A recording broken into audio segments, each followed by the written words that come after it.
वो सैयद सिस्तानी दामद अली के दर्स खारिज हैं, और उनकी जो दर्स खारिज तकरीबन 11 जिल्दों में क्या छपे हैं, उसमें एक जो जिल्द है उन्होंने खास किया है इज्तिहाद व तक़लीद के साथ। इज्तिहाद व तक़लीद के अंदर जो है वो सैयद मोहम्मद अली रब्बानी उनके शागिर्द हैं, उन्होंने क्या ये अबहास क्या मुरतब की हैं। अब यहाँ पे कहते हैं कि वल मशहूर बैना उलमाइना, इख्तलाफ तो है लेकिन मशहूर क्या है, कहते हैं कि अल मशहूर बैना उलमाइना मुरज्जहियतुल आलमिया, हमारे यहाँ जो मशहूर है हमारे उलमा यानी इमामिया शिया उलमा के यहाँ, शिया फुक़हा के यहाँ मशहूर नजरिया क्या है कि आपने आलमियत को क्या देनी है, तरजीह देनी है। हत्ता नुक़िला अन शहीद सानी बिअन्नहु ला नअलमु फी ज़ालिका इख्तिलाफन, ला नअलमु फी ज़ालिका खिलाफन, हत्ता कि शहीद सानी से ये इबारत नकल की जाती है कि उन्होंने तो ये फरमाया था कि इसमें तो कोई इख्तिलाफ ही नहीं है, हमें पता ही नहीं है कि इसमें कोई हमारे मुखालिफ हो। यानी शहीद सानी के बेकौल कि इसमें उनके जमाने तक कोई ऐसा फकीह नहीं था कि जो कहता हो कि आपने आलमियत को तरजीह नहीं देनी, सभी ये कहते थे कि जो आलमियत है उसको तरजीह देनी है। बल्कि कज़ा नुक़िल अनिल हनफिया वल मालिकिया व अक्सर शाफ़िय्या व अहमद व ताइफ़ा मिन फ़ुक़हाइल आमा मुरज्जहियतुल आलमिया, बल्कि ये जो आमा लोग हैं यानी अहले सुन्नत वाले हैं, उनके फुक़हा की तरफ से भी यही कहा गया है कि जब इख्तिलाफ हो जाए तो आपने आलम की तरफ से जाना है। वो नुक़िला अन बाज़िम, लेकिन बाद अहले सुन्नत से ये बात नकल की गई है कि वो आलमियत को क्या मुरज्जह नहीं समझते थे, वो कहते थे कि आलम की तरफ नकल करने की जरूरत नहीं है। वकज़ा नुक़िला अन बाज़िल मुतअख़्ख़िरीन मिन अश-शहीद सानी, और इसी तरीके से ये नजरिया भी नकल हुआ है, लेकिन कौन लोग हैं, शहीद सानी के बाद, शहीद सानी के बाद बाद जो बाद वाले उलमा हैं उनकी तरफ ये नजरिया नकल हुआ है कि अन्नहु यजूज़ु तक़लीदु गैरिल आलम, कि गैर आलम की तक़लीद करना क्या जायज़ है। यानी तमाम के तमाम जो मुतक़द्दिमीन हैं शहीद सानी से जो पहले हैं, तमाम का इत्तेफाकी नजरिया है कि आपने हमेशा आलम को मुकद्दम करना है, जब भी टकराव की सूरत हाल बन जाए आपने आलम की तरफ जाना है। हाँ, शहीद सानी के बाद कुछ लोग ऐसे हैं कि जो ये कहते हैं कि भाई गैर आलम की तक़लीद करना भी क्या जायज़ है। वहाज़ा मा ज़हब इलैहि नराक़ी, नराक़ी मनाहिज में साहिब वसूल हैं, साहिब अनवारुल फ़क़ाहत हैं, और इनकी अदिल्ला में जो बहस है वो क्या तफसीली है। ठीक है जी।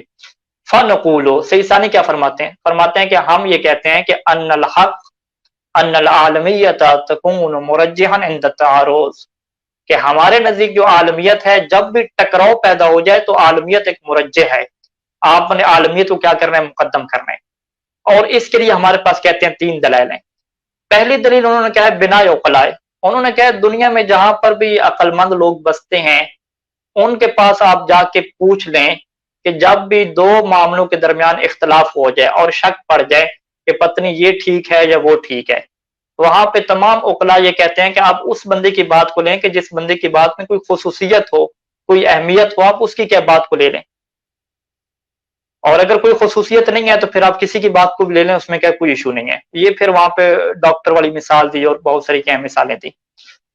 अच्छा, ये क्या है, ये क्या हो गई दलील हो गई, अकल की क्या दलील होगी। इसके अलावा क्या रवायात की तरफ आ जाए। ठीक है जी। रवायात में से सबसे जो पहली रवायत है मकबूला उमर इब्न हंजला को जिक्र फरमाया सैयद सिस्तानी दामद अली ने, और यहाँ पे सबसे पहले कहा कि भाई देखिए मकबूला उमर इब्न हंजला का जो मजमून है कि रावी ने आके ये पूछा था कि 2 फुक़हा हैं उनका इख्तलाफ हो गया है आप इसमें, वो क्या है मीरास या दैन के मसले पे, कर्ज के मसले पे, तो मैं क्या करूं। तो वहां पे इमाम अलैहिस्सलाम ने उससे फरमाया था कि तुम उनमें से जो आलम है, जो अफ़क़ा है, जो औरा है, व अस्तक फिल हदीस है, उसकी तरफ तुम क्या करना, उसकी बात को ले लेना और दूसरी की बात को क्या छोड़ देना। ये रवायत एक लंबी रवायत है मकबूला उमर इब्न हंजल की, इसके क्या है ये जुमले हैं। यहाँ पे देखें सबसे पहले जो सैयद सानी ने यहाँ पे लिखा कि अल जेहतुल्ला अल इश्काल सनदी, कुछ लोग सनद में क्या करते हैं, इश्काल करते हैं। वो कहते हैं कि उमर इब्न हंजला की विसाकत साबित नहीं है, कि उमर इब्न हंजला क्या है सिक्र रावी नहीं है। जबकि सैयद सानी क्या फरमाते हैं कि हादल बहस क़द तक़द्दम फ़ी बहस तअद्दुल व तरजीह वला नुकर्रिरुना, कि ये पहले मैं बहस कर चुका हूँ तअद्दुल तराजी की बहस में, मैं दोबारा तकरार नहीं करता। व रवायत हुज्जतुन मिन वजहत नज़रिना, और ये जो मकबूला उमर इब्न हंजल की रवायत है ये हमारी नजर से क्या हुज्जत है। देखें बहुत सारे लोग ये समझते हैं कि शायद सैयद ख़ुई अलैहि रहमा का जो एक नजरिया था कि अगर एक रावी मजहूल हो गया तो पूरी रवायत को क्या हम एतमाद नहीं करेंगे और उससे हम ज़ईफ़ कह देंगे, वो समझते हैं कि शायद ये सब उसूली उलमा का यही नजरिया है। नहीं, ऐसा नहीं है। सैयद सिस्तानी दामद अली और अभी हम जिनके पास दर्स वगैरह पढ़ रहे हैं اکثر کا یہی نظریہ ہے کہ ضروری نہیں ہے کہ راوی قابل اعتماد ہو، بعض کا ایسا ہوتا ہے کہ راوی مجہول ہے لیکن اس کے باوجود بھی بہت سارے دلائل، قرائن اور شواہد کو آپ جمع کرتے ہیں اور جمع کر کے آپ یہ ثابت کرتے ہیں کہ یہ روایت کیا قابل اعتماد ہے۔ تو یہ جو جملہ ہے صحیح ثانی کا، یہ سکرین تھوڑی بڑی کیجیے گا، میں یہ دکھا دوں۔ وَالرَّوَایَةُ حُجَّةٌ مِّن وَجْہَةِ نَظَرِنَا، ٹھیک ہے، کون سی روایت؟ مقبولہ عمر ابن حنظلہ، یعنی مقبولہ عمر ابن حنظلہ کی جو روایت ہے یہ ہماری نظر سے کیا حجت ہے۔ یہ پہلا کیا ہے، سند کے کیا ہو گیا، اس کے اوپر ایشو انہوں نے ختم کر دیا۔ اب وہ کون سے دلائل اور شواہد ہیں، وہ بھی کچھ لوگ کامنٹس میں کہہ رہے تھے کہ اس کی طرف ہماری رہنمائی کیجیے گا۔ تو یہاں پہ صحیح ثانی کے جو تعدد راجی کے بحث ہیں وہ مجھ تک نہیں پہنچی، تو انشاءاللہ وہ میں ڈھونڈتا ہوں۔ لیکن شیخ جعفر یعصوبی، خدا ان کی حفاظت فرمائے، انہوں نے جو ہے وہ جو حوزہ علمیہ کا ایک مشہور مجلہ ہے دراسات علمیہ، اس میں جو ہے وہ تحقیقات پیش کی جاتی ہیں، اس میں جو ہے وہ جو انہوں نے تحقیق پیش کی ہے غیر عالم کی تقلید کے متعلق، وہاں پہ جو ہے وہ ان کا یہ مقالہ ہے، اور وہاں پہ شیخ جعفر یعصوبی صاحب نے جو ہے وہ یہاں پہ دلائل اور شواہد کو کیا ذکر کیا، اور کچھ کیا میں اہل ذوق کی نظر کیا کرنا چاہوں گا تاکہ وہ دیکھ لیں اور ان کے پاس یہ پتہ چل جائے کہ عمر ابن حنظلہ کی جو روایت ہے یہ کیسے مقبولہ بنتی ہے۔ اچھا جی، وَهَكَذَا يُمْكِنْ تَحْصِيلُ الْاطْمِئْنَانِ بِصُدُورِ هَذِهِ الرَّوَایَا بِتَجْمِيعِ الْقَرَائِنِ الْمُتَعَدِّدَةِ، ٹھیک ہے، بہت سارے آپ قرائن کیا رکھ سکتے ہیں۔ پہلے قرائن کیا ہیں؟ پہلے قرائن کا جو تعلق ہے من جہت وثاقت ابن حنظلہ، عمر ابن حنظلہ کی جو ہے وثاقت کے اعتبار سے ہے۔ دوسرے کیا ہے اس روایت کے اوپر قرائن ہے؟ اچھا، اب وثاقت کے اعتبار سے، یعنی عمر ابن حنظلہ ایک ایسا شخص تھا کہ جس کی امام نے کیا ہے وثاقت پیش کی ہے۔ وہ کہاں سے پیش کرتے ہیں؟ کہتے ہیں کہ انہ ورد مدح بلسان امام صادق علیہ السلام بما یوجب وثاقتہ، کہ امام صادق علیہ السلام کی زبان سے عمر ابن حنظلہ کی وثاقت وارد ہوئی ہے، ان کی مدح کیا وارد ہوئی ہے، اور ہمیں اس سے پتہ چلتا ہے کہ وہ کیا ثقہ ہیں۔ کلینی نے علی بن ابراہیم، محمد بن عیسیٰ، یونس عن یزید بن خلیفہ سے روایت کی ہے کہ قلت لابی عبداللہ علیہ السلام، کے راوی کہتا ہے کہ یہ یزید بن خلیفہ کہتا ہے کہ میں نے جو ہے وہ ابی عبداللہ علیہ السلام سے یہ سوال پوچھا کہ ان عمر ابن حنظلہ اتاک عنک بوقت، کہ بعض اوقات عمر ابن حنظلہ آپ کی طرف سے روایات لے کر آتا ہے ہمارے پاس، تو آپ کیا کہتے ہیں؟ فقال ابو عبداللہ علیہ السلام، تو امام علیہ السلام فرمایا کہ اذن لا یکذب علینا، لا یکذب علینا، کہ جو عمر ابن حنظلہ ہمارے اوپر جھوٹ نہیں بولتا۔ تو یہ امام علیہ السلام کی طرف سے بہت بڑی تائید ہے عمر ابن حنظلہ کے لیے کہ عمر ابن حنظلہ ایک ایسی شخصیت ہے کہ جو کبھی ہمارے اوپر کیا جھوٹ نہیں بولتے۔ تو جب معصوم ایک شخصیت کے بارے میں یہ فرما دیں کہ یہ ہمارے اوپر جھوٹ نہیں بولتا تو اس کی روایت سند کے اعتبار سے معتبر ہو جاتی ہے۔ اچھا، اب یہ جو روایت ہے یزید بن خلیفہ کی، اس میں کہتے ہیں کہ نہیں جی یزید بن خلیفہ خود کیا غیر موثوق ہے۔ کچھ لوگ یہ کیا یہ سوال اٹھاتے ہیں کہ یزید بن خلیفہ کیا خود کیا ہے غیر موثوق ہے، اس کی خود کیا وثاقت ثابت نہیں ہے۔ تو اس کا یہ جواب دیا گیا کہ بأن یزید بن خلیفہ وإن لم یوثق بصراحہ، اگرچہ واضح طور پہ اس کی وثاقت ثابت نہیں ہے، لیکن روایت صفوان عنہ وحدہ کافیۃ فی توثیقہ بناء انہ لا یروی الا عن ثقہ، لیکن صفوان جو ہے وہ جب اس سے روایت کر رہا ہے، کس سے روایت کر رہا ہے؟ یزید بن خلیفہ سے، تو صفوان کا یزید بن خلیفہ سے روایت کرنا فقط یہ کافی ہے کہ یزید بن خلیفہ کیا بن جاتا ہے؟ ثقہ بن جاتا ہے۔ اس کی وجہ کیا ہے؟ اس کی وجہ یہ ہے کہ تاریخی حقائق اور دیگر چیزوں سے یہ بات ثابت ہو چکی ہے کہ انہ لا یروی الا عن ثقۃ، یا لا یروی الا عن ثقۃ، کہ جو صفوان ہے وہ فقط اور فقط قابل اعتماد بندوں سے روایت نقل کرتا ہے، ناقابل اعتماد بندوں سے وہ روایت کبھی نقل ہی نہیں کرتا، ٹھیک ہے۔ تو لہٰذا یہ ایک روایت ہے یزید بن خلیفہ کی کہ جس سے عمر ابن حنظلہ کی وثاقت کیا ہوتی ہے؟ ثابت ہوتی ہے۔ یہ ایک پہلا قرینہ ہے کہ جس سے عمر ابن حنظلہ کو کیا ثقہ ثابت کی جاتے ہے۔ اس کے بعد مزید شیخ جعفر یعصوبی صاحب لکھتے ہیں کہ روایت الاجلہ عنہ، کہ بہت بڑے بڑے جو ایسے نام ہیں جو اجلہ اچھے شمار ہوتے ہیں وہ بھی ان سے روایت کرتے ہیں، ابو ایوب خزاز، زرارہ، حریز ابن بکیر، ابن مسکان جیسے لوگ روایت کرتے ہیں۔ اس کے علاوہ سے ایک اور چیز ہے کہ عدم ورود ای قادن فی حقہ معنو کثیر اور روایا، باوجود اس کے کہ عمر ابن حنظلہ بہت زیادہ روایت نقل کرتا ہے لیکن آج تک اس کے حق میں کسی نے کیا ہے جرح نہیں کی، کسی نے نہیں کہا کہ یہ کیا ہے درست نہیں ہے۔ وہذا یدل علی عدم اطلاع منہم علی امر یقدح فیہ، اور یہ بات دلیل بن جاتی ہے کہ ان لوگوں کے پاس کوئی ایسی اطلاع نہیں تھی اس کے جھوٹے ہونے کے متعلق، اس کے ضعیف ہونے کے متعلق، کہ وگرنہ اگر اطلاع ہوتی تو سب لوگ جرح کر دیتے، لیکن آج تک کسی نے کیا جرح نہیں کی۔ اور اسی طریقے سے कबूल असहाब हाज़िर रवायत, इस रवायत को असहाब कबूल करते थे जैसा कि साहिब जवाहिर ने दावा किया है। अब असहाब किसी रवायत को कबूल करें तो उसे हम क्या कहते हैं, मकबूला कहते हैं। और जो है वो इसके अलावा जो है वो वजूद और रवायत तदुल्लु अला मंज़िलत, एक और रवायत भी लेकर आए हैं इमाम बाक़िर अलैहिस्सलाम से कि जिसमें जो है वो इनकी क्या हो रही है, मंज़िलत साबित हो रही है। ठीक है, फजमीउ मा तक़द्दमा, ये तमाम सूरतें जो है वो इस बात का सबब बनती हैं कि हमें इत्मीनान हासिल हो जाता है कि ये रवायत क्या है, सादिर हुई है। और उनमें से बेहतरीन रवायत क्या है, यज़ीद बिन खलीफा की, जिसको हमने क्या पहले जिक्र किया। वलअल्लहु बिन्नज़र इला हाज़िल उमूर वसक़हु अश-शहीद सानी फ़ी शरह दरायत क़ाइलन, और यही वो चीजें हैं, यही वो क़रैन हैं कि जिनकी वजह से शहीद सानी ने शरह दराया में उमर इब्न हंज़ला की क्या की है, तौसीक की है।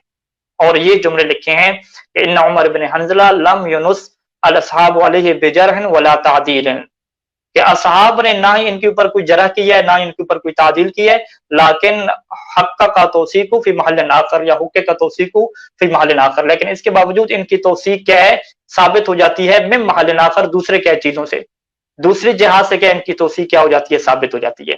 तो लिहाजा सबसे पहले मैं अर्ज करूं कि ये जो दलील दी जा रही है अभी आलम के ऊपर, इसके अंदर सनद का क्या होता है, ये इश्काल खत्म हो जाता है। तो लिहाजा मोमिन कराम जब हमसे सवाल कहते हैं भी आप सही सनद रवायत हैं, तो हम उनसे सवाल करते हैं भी सही सनद का मेयार आपके यहाँ क्या है? क्या आप सैयद खुलील रहमा के मबना के मुताबिक, उनकी तहकीक के मुताबिक रावियों को देखने वाले हैं? क्या आप क़रैन और शवाहिद को देखने वाले हैं? या क्या आप जो है वो रावी को भी देखते हैं, क़रैन और शवाहिद को भी देखते हैं? आपका नजरिया क्या है? नजरिया तो पहले रखें, फिर उसी के मुताबिक हम आपको सही सनद रवायत दे सकते हैं। अच्छा, इसके अलावा दूसरी बात क्या है, इसके अंदर जो होती है कि कुछ लोगों का इतराज है कि ये बाब क़ज़ावत के साथ क्या खास है, उसको भी सैयद सानी अलैहिर्रहमा ने रद्द, सैयद सानी दामजुल आली ने रद्द फरमाया और कहा कि यहाँ पे अफ़क़ाहुमा और फ़क़ीह की बात हो रही है, जो कि फ़क़ीह के साथ क्या मामला मरबूत है, और इसके अंदर रवायत के अंदर ऐसे बहुत सारे क़रैन मौजूद हैं कि जिनसे ये साबित की जाता है कि बाब क़ज़ावत के साथ क्या खास नहीं है। और इन क़रैन को जो है वो शेख जाफर यासूबी ने अपनी इस तहकीक में, जो हौज़ इल्मिया नजफ़ अशरफ के मुजल्ले में छपी है, बहुत सारे क्या क़रैन यहाँ पे जिक्र किए हैं कि उन क़रैन में से जो है वो, अभी वक्त थोड़ा है तो मैं ये बयान कर दूं कि इस रवायत के अंदर फर्ज करें ये अल्फाज आए हैं कि वो जो दो काजी थे उनका इख्तलाफ हुआ क्यों था, उसकी वजह क्या थी? उसकी वजह तो ये थी कि हर कोई हदीस से इस्तेदलाल कर रहा था। ये रावी के वहां पे अल्फाज हैं कि इख्तलफा फी हदीस से कुमा, कि उन्होंने क्या है, आपकी हदीस में इख्तलाफ किया है। तो हदीस में इख्तलाफ कब होता है? क़ज़ावत के बाब में हदीस में इख्तलाफ नहीं होता, फतवा के बाब में क्या हदीस में इख्तलाफ होता है। यानी उनके पास एक जो कुल्ली हुक्म था उसके अंदर इख्तलाफ हो रहा था, जिसकी बुनियाद पे वो फैसला जो है वो ठीक नहीं दे रहे थे कि ये मीरास किसका हक बनता है, ये कर्जा क्या है, किसका है, इस एतबार से इख्तलाफ हो रहा था। तो लिहाजा इस तरह के और भी कई शवाहिद मौजूद हैं जिनसे ये साबित होता है कि ये रवायत फकत बाब क़ज़ावत के साथ खास नहीं है, बल्कि जो है वो दीगर दीन के मसाइल को भी अंदर भी क्या जारी होती है। एक ये हदीस होगी, एक और क्या है यहाँ पे हदीस मौजूद है, वो क्या है, मोतबर दाऊद बिन हुसैन, इनकी क्या है, हसीन या हसीन, मोतबर दाऊद बिन हसीन की रवायत है। अन सादिक अलैहिस्सलाम फी रजुलैन इत्तफका अला अदलैन, कि दो बंदों के बारे में कि उन्होंने दो जो है वो आदिल बंदों के ऊपर इत्तेफाक किया और उनको करार दिया फी हुक्म वाक़ा बैन, एक ऐसे हुक्म में कि जो इनके दरमियान क्या इख्तलाफ हुआ था। फ़ख्तलफ़ अदलान बैनहुमा, अब उन दो बंदों ने क्या है, इख्तलाफ कर दिया। अला क़ौल अय्युहुमा यमज़ी अल हुक्म, तो अब रावी पूछता है कि अब जब दोनों का इख्तलाफ हो गया तो अब किसका हुक्म चलेगा? तो इमाम फरमाया कि युनज़र इला अफ़क़ाहिमा व आलमिहिमा बिहदीसिना, कि वो देखे कि उनमें से अफ़क़ा कौन है, आलम कौन है और औरा कौन है, फयनफुज़ हुक्मु, पास उसकी बात नाफिज हो जाएगी और दूसरी तरफ क्या तवज्जो नहीं की जाएगी। ठीक है जी। अब ये रवायत क्या, इसकी सनद मोतबर है, दाऊद बिन हसीन की सनद क्या मोतबर है। और इस रवायत में कहते हैं कि ये जो कोई दावा करे कि इस रवायत करे हुकूमत, यानी हुकूमत क्या मतलब क़ज़ावत के साथ है, तो कहते हैं खुद रवायत में कोई शायद नहीं है। रवायत के अंदर तो वो तो कह रहे थे हुक्म के अंदर इख्तलाफ हुआ, और सीसानी फरमाते हैं कि मुमकिन है उनका हुक्म क्या हो, एक शरई हुक्म हो। फर्ज करें कि इख्तलाफ कैसे हुआ हो, इख्तलाफ बहसी हुआ हो कि एक कह रहा हो कि ये वाली मछली खाना क्या है, हलाल है कि जिसके छिलके नहीं है, और एक कह रहा हो कि जिसके छिलके होते हैं उसका खाना क्या है, जायज है। इस तरह का इख्तलाफ हुआ हो तो उन्होंने क्या, चले हम मछली के बारे में इख्तलाफ कर रहे हैं, तो ये जो दो आदिल फकीह हम इनसे जाके क्या बहस करते हैं और इनसे क्या हम राय लेते हैं। तो अब उनका वहां पे क्या हो गया, इख्तलाफ हो गया। तो रवायत इस हवाले से मुतलक है। रवायत ये नहीं कहती कि उनका जो है वो झगड़ा हो गया था आपस में, जिस तरह के कर्जे का झगड़ा हो जाता है, मकान का झगड़ा हो जाता है, किसी ने किसी को मार दिया वो झगड़ा हो जाता है। हो सकता है तहकीक की बहस हो, इख्तलाफ बहसी किसे कहते हैं, तहकीक दोनों कर रहे हैं। जिस तरह हमारे मोमिनीन होते हैं कि दो जी बंदों के दरमियान इख्तलाफ हो गया कि इस बारे में रहबर मौज़म का क्या फतवा है, अब वो क्या फोन करते हैं, ये इस मौलाना से पूछो, उससे पूछो, ताकि जो है वो सामने आ जाए। इसी तरीके से यहाँ पे हो सकता है उनका इख्तलाफ हुआ हो, अब मछली के बारे में हो सकता है इख्तलाफ हुआ, तो उन्होंने क्या चलेंगे इन दोनों से जाके क्या फैसला कराते हैं। तो लिहाजा ये रवायत आप ये नहीं कह सकते कि फकत और फकत वो अपने जो है वो उनकी कोई बाजू टूट गया था या सर फट गया था तो वो फैसला कराने गए थे, हो सकता है कि वो किसी हुक्म शरी के बारे में क्या फैसला कराने के लिए गए हों। तो लिहाजा क्या ये दो रवायतें होंगी। इसके अलावा भी क्या है, एक तफसीली बहस और दीगर रवायत भी मौजूद है। मैं यहाँ तक क्या गुफ्तगू क्या करता हूँ, शॉर्ट करता हूँ, खुलासा करता हूँ। तो हमारे पास जो है वो दाऊद बिन हसीन की रवायत आ गई, मकबूल उमर बिन हंजला आ गई, जिन रवायात के अंदर वाज़ेह तौर पे लिखा हुआ है कि अगर इख्तलाफ हो जाता है तो आपकी जिम्मेदारी क्या है, आलम की तरफ जाना है। और शहीद सानी से पहले तक तमाम उलमा का इस बात पे इत्तेफाक था कि आप आलम की तरफ ही जाएंगे, किसी और की तरफ नहीं जाएंगे। शहीद सानी के बाद जिन लोगों के इश्कालात हैं, उन्होंने भी जो है वो जिन रवायात से तमस्सुक किया वो भी मुतलक रवायात हैं, मसलन फर्ज इला रवात हदीस से ना या कुरान मजीद की कुछ आयात हैं, तो वहां पर भी शहीद सानी ने जवाब दिए हैं कि वो इस मौरिद के अंदर रवायात हैं ही नहीं कि जिनके अंदर ये इशू उठाया गया हो कि उनका इख्तलाफ हो गया है। ये ऐसी है कि जैसे आके हमसे कोई पूछता है कि भाई हाँ भी हमें दीन के मसाइल पेश आ रहे हैं, जिस तरह इमाम अलैहिस्सलाम से जाके पूछते थे कि हमें जो है वो माले में दीन के मसाइल पेश आते हैं तो अब हम क्या करें। तो इमाम कहते थे कि तुम क्या यूनुस बिन रहमान से पूछ लो, हाजल असदी अबू बसीर से तुम पूछ लिया करो, फलां काबिल एतमाद है तुम उससे पूछ लिया करो। तो इस तरह के इशू होते थे। कभी इस तरह का इशू पैदा ही नहीं हुआ कि राबिया के यूं सवाल करे कि इख्तलाफ हो गया है। जब इख्तलाफ के मुतालिक सवाल हुआ तो फिर सादिक आल मोहम्मद ने फरमाया वहां पे वाज़ेह तौर पे कि अगर इख्तलाफ हो गया है तो फिर तुमने आलम की तरफ जाना है, लेकिन अगर इख्तलाफ नहीं हुआ तो वहां पे मासूम ये फरमाया करते थे कि तुम अबू बसीर के पास चले जाओ, जुरारा के पास चले जाओ, उसके यूनुस बिन रहमान के पास चले जाओ, अब्बान बिन तगलिब के पास चले जाओ, याह बिन कुसम के पास चले जाओ। इस तरह की कुल्ली बातें हो जाया करती थी। लेकिन जब इख्तलाफ का इशू आता था तो वहां पे क्या इस चीज की बहस आती है। लिहाजा वो जो मुतलक रवायात लेकर आते हैं, ये मासूम के जमाने में तो मासूम हर रावियों की तरफ रजू करने के कह देते थे, वो हम ये कहते थे कि वो इशू ये होते ही नहीं था इख्तलाफ का। वो रवायात इस मकाम में बयान में भी नहीं थी कि इमाम ये फरमा रहे हो कि अगर इख्तलाफ हो जाए तो आपने कहाँ जाना है। वो मुतलक तौर पे थी कि अगर आपको दीन का मसला पेश आ जाए तो आपने क्या किससे लेना है। लिहाजा अगर कोई कहता है कि रवायात में कोई आलमियत की कैद नहीं है तो बिल्कुल गलत कहता है। दो आपको मैंने मोतबर तरीन और एक रवायत तो दाऊद बिन हसीन के वो तो सबके नजदीक मोतबर है, चले मकबूल उमर इब्न हंजला कहते हैं कि सईद खुई के मुताबिक मोतबर नहीं है, लेकिन बाकी सबके मुताबिक मोतबर है, वो आपके सामने पेश कर दी। और बाकी दलाइल की तरफ मैं आपको रेफर कर दिया, हवाला दे दिया। तो ये ऐसा आप नहीं कह सकते कि ये चीजें क्या रवायात में भी नहीं है, रवायात में मौजूद है। रवायात से हट के आप अगर अपनी अक्ल से पूछ लें, खाली कमरे में बैठ के आप पूछ लें कि यार अगर दो फुकाहा के इख्तलाफ हो गए, एक कहते हैं कि आलम की तकलीद करो, एक कहते हैं आलम की तकलीद नहीं करो, तो मेरी अक्ल और मेरी फितरत क्या कहती है? मेरी फितरत यही कहती है कि मैं कम अज कम ऐसे फकीह की तरफ जाऊं कि जो आलम हो, जो दर्स दे रहा हो, जो तहकीक कर रहा हो, उसकी तरफ मैं जाऊं। मैं उस फकीह की तरफ क्यों जाऊं कि जो एक अरसे दराज से क्या कट ऑफ हो चुका है, जिसकी तहकीकात पेश करने के लिए उसके पास फुकाहा भी मौजूद नहीं है कि जिन फुकाहा के साथ वो तहकीकात पेश करे। वो अहले इल्म हजरात की तरफ वो क्यों नहीं जाता? क्यों आखिर वो क्या है बैठ चुका है एक अपनी पाकिस्तानी और शख्सियत परस्ती के ऊपर वो बैठ चुका है। कम से कम दीन का मसला है, कोई आपके घर का थोड़ी मसला है कि दरवाजा टूट गया या कुछ हो गया किसी मिस्त्री से बनवा लो। दीन का मसला है, हसास मसला है। यानी आप और हम जानते हैं कि जब साल के बाद माह रमजान और फितरा के अहकाम आते हैं तो वो हमारे जहन से निकल चुके होते हैं, हमें दोबारा क्या दोहराने पड़ते हैं। तो एक फकीह जो मकाम इस्तिदलाल से काफी अरसे से कट ऑफ है, आप कैसे कह सकते हैं कि उसकी सलाहियत क्या है, बिल्कुल बाकी फुकाहा से बेहतर हो गई है या बाकी फुकाहा के वो मुकाबले क्या है? एक ऐसा कहना क्या है बिल्कुल क्या दुरुस्त नहीं है। फकत शख्सियत परस्ती भी क्या मबनी है। अगर हर अक्ल इंसान ये कहता है कि जो इस वक्त तहकीक कर रहे हैं, जो मराकल में बैठे हुए हैं, मुसलसल तहकीक और जोहद कर रहे हैं, यकीनन उनकी हैसियत क्या है बाकी लोगों से बहुत ज्यादा बुलंद है। मुझे उन लोगों में से किसी की तरफ रजू करना चाहिए, बल्कि उनमें किसी भी जिनकी क्या है शोहरत और फकाहत की ज्यादा, मुझे उसकी तरफ क्या जाना चाहिए, चूंकि मेरे दीन का मसला है, ये अहम तरीन क्या है मसला है।